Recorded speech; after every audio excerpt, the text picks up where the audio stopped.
Evaluaremos las expresiones dadas usando los triángulos de referencia que se muestran a continuación. La primera expresión es el coseno del seno inverso de la mitad. El seno inverso de la mitad es igual al ángulo en el intervalo cercano de pi negativo sobre 2 a pi positivo sobre 2, que tiene un valor de función seno de la mitad. Tener un valor de función seno de la mitad debería recordarnos el triángulo de referencia 30 60 90, ya que seno θ es igual a la razón del lado opuesto a la hipotenusa. Observe que el seno de 30 grados, o el seno de pi sobre 6 radianes, es igual a 1 dividido por 2 o la mitad, y por lo tanto seno inverso de la mitad en radianes es igual a pi sobre 6 radianes o un sexto pi radianes. Y, por lo tanto, esto se simplifica al coseno de pi sobre 6, o al coseno de un sexto pi radianes.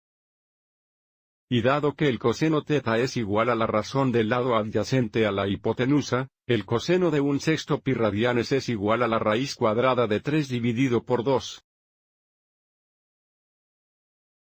Luego tenemos seno de tangente inversa de 1, la tangente inversa de 1 es igual al ángulo en el intervalo abierto de pi negativo sobre 2 a pi positivo sobre 2, que tiene una función tangente de positivo.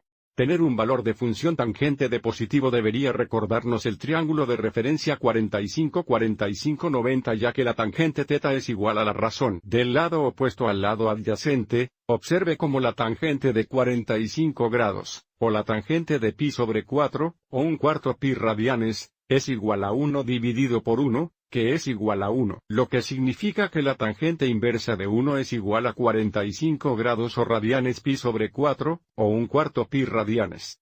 Y la expresión se simplifica al seno de un cuarto pi radianes. Y ahora, usando nuevamente el ángulo, el valor de la función seno es igual a la relación del lado opuesto a la hipotenusa, lo que nos da 1 dividido por la raíz cuadrada 2. Se le puede pedir que racionalice el denominador, así que también demostremos ese trabajo.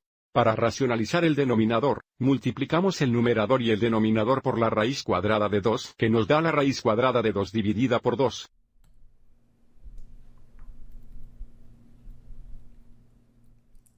Ahora, para estas dos expresiones siguientes, observe cómo las entradas en las funciones trigonométricas inversas son negativas y, por lo tanto, tendremos que dibujar los triángulos de referencia en el plano de coordenadas, en función de la salida y el rango de la función trigonométrica inversa.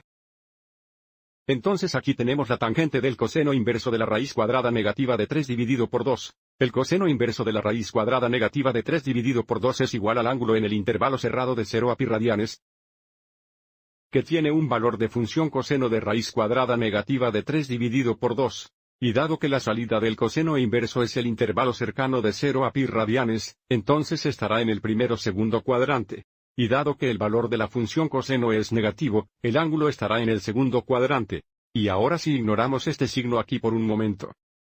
Tener un valor de función coseno de raíz cuadrada de 3 dividido por 2 debería recordarnos el triángulo de referencia 30-60-90.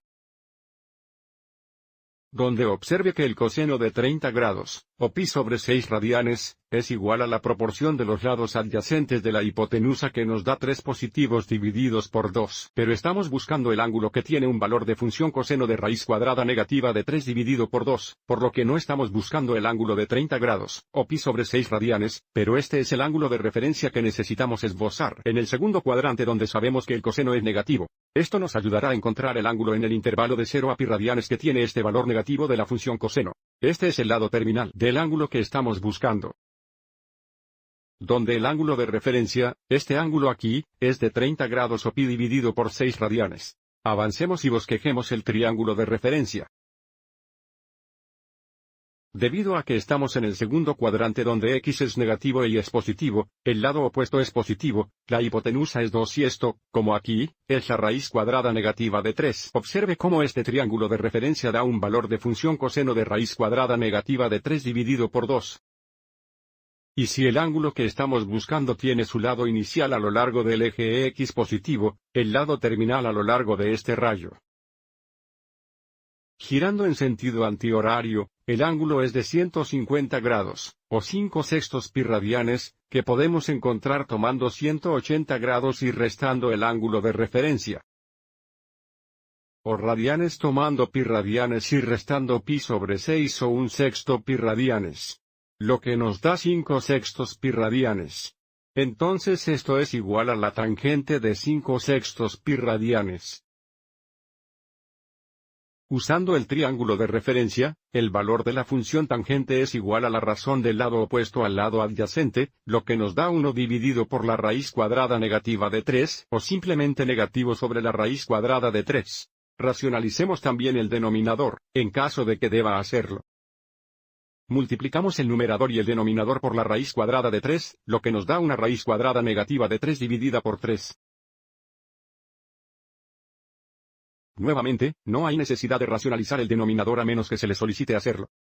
Para la última expresión tenemos coseno de tangente inversa de raíz cuadrada negativa de 3. La tangente inversa de la raíz cuadrada negativa de 3 devuelve un ángulo en el intervalo abierto de pi negativo sobre 2 a pi positivo sobre 2, que tiene un valor de función tangente de raíz cuadrada negativa de 3. Y dado que la salida de la tangente inversa está en el intervalo abierto de pi negativo sobre 2 a pi positivo sobre 2, el ángulo estará en el primer cuadrante, donde la tangente es positiva, o en el cuarto cuadrante donde la tangente es negativa. Y dado que tenemos un valor de función tangente negativo, el ángulo estará en el cuarto cuadrante. Ignorando este signo por un momento, observe que la tangente de 60 grados, o pi dividida por 3 radianes, es igual a la relación del lado opuesto del lado adyacente, lo que nos da una raíz cuadrada positiva de 3, dividido por 1, que es igual a la raíz cuadrada positiva de 3. Como estamos buscando el ángulo que tiene un valor de función tangente de raíz cuadrada negativa de 3, el ángulo que estamos buscando no es de 60 grados, o pi sobre 3 radianes, este es el ángulo de referencia que necesitamos dibujar en el cuarto cuadrante para encontrar el ángulo que tiene este valor de función tangente negativa. Entonces dibujamos un ángulo de referencia de 60 grados en el cuarto cuadrante, lo que significa que este es el lado terminal del ángulo que estamos buscando, donde el ángulo de referencia, este ángulo aquí, es de 60 grados, o pi dividido por 3 radianes, bosquejemos el triángulo de referencia. En el cuarto cuadrante, X es positivo y es negativo, lo que significa que su pata corta es 1, la hipotenusa es 2 y esta pata es raíz cuadrada negativa de 3. Observe cómo este triángulo de referencia da un valor de función tangente de raíz cuadrada negativa de 3 dividido por 1 que es la raíz cuadrada negativa de 3. Para que el ángulo esté en el intervalo abierto de pi negativo sobre 2 a pi positivo sobre 2, el lado inicial está a lo largo del eje X positivo, el lado terminal está aquí y tenemos que rotar en sentido horario y, por lo tanto, el ángulo es negativo 60 grados. O en radianes, pi negativo sobre 3, o negativo 1/3 pi radianes. La expresión es igual al coseno de 1/3 negativo de radianes pi. Usando el triángulo de referencia, el coseno negativo 1/3 pi radianes es igual a la relación del lado adyacente a la hipotenusa, que es 1 dividido por 2 o la mitad. Espero que hayas encontrado esto útil.